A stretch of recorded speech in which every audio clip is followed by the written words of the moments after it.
কার কাছে যাব? কার কাছে গিয়ে মনের কথা বলবো? কার বুকে মাথা রেখে ঘুমাবো? কার বুকে কাঁদতে কাঁদতে ঘুমিয়ে যাব নিশ্চিন্তের শান্তির ঘুম? আমার তো কেউ নেই। আমি শুনেছিলাম সৃষ্টিকর্তা উপর থেকে জুড়ি বানিয়ে পাঠায়। আমাকে বোঝার কি তাহলে কেউ নেই? স্বামী আছে ঠিকই, কিন্তু সেও যে বোঝে না। কবে বুঝবে? কবে আমি মনের কথাগুলো খুলে কাউকে বলতে পারবো? কবে আমি কারোর বুকে ঝাঁপিয়ে কাঁদতে পারবো? জানি না। সৃষ্টিকর্তা কি আমাকে এতটাই অবহেলা করেছে? আমি তো ভেবেছিলাম সৃষ্টিকর্তা সবার জন্য ভালো কিছু ভেবে রাখে। আমার জন্য কি আদৌ ভেবেছে? জড়ি তো ওপর থেকে বানানো হয় শুনেছি। আদৌ কি আমার জন্য পারফেক্ট জড়ি বানানো হয়েছে?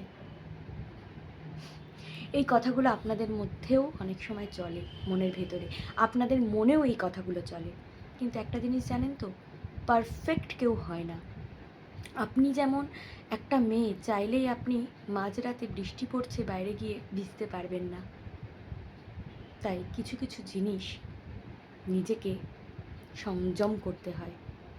সৃষ্টিকর্তা ঠিকই আপনার স্বামীকে পাঠিয়েছে।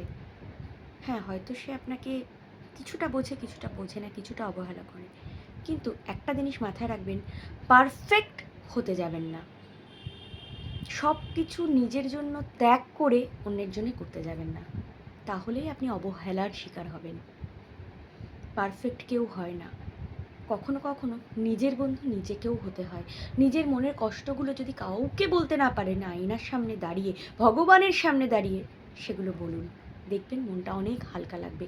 আর না হলে এই আমার মতো সোশ্যাল মিডিয়ায় এসে বলুন। নিজের মনের কথা এক্সপ্রেস করুন। মানুষকে শোনালে হ্যাঁ, মানুষ অনেক সময় হাসে, কিন্তু কন্টেন্ট হিসেবে যদি আপনি সেগুলো মানুষকে বোঝাতে পারেন, তাহলে আপনার আর্থিক উন্নতিও হবে। আর একটা জিনিস মাথায় রাখবেন, এটা থাকলে না, এই পয়সাটা থাকলে সবাই আপনাকে বুঝবে, আমাকেও বুঝবে। তাই এটা ম্যাটার করে। আপনি কি করেছেন সংসারের জন্য যে আপনাকে এত গুরুত্ব দেবে? শুধু ঘরের কাজ?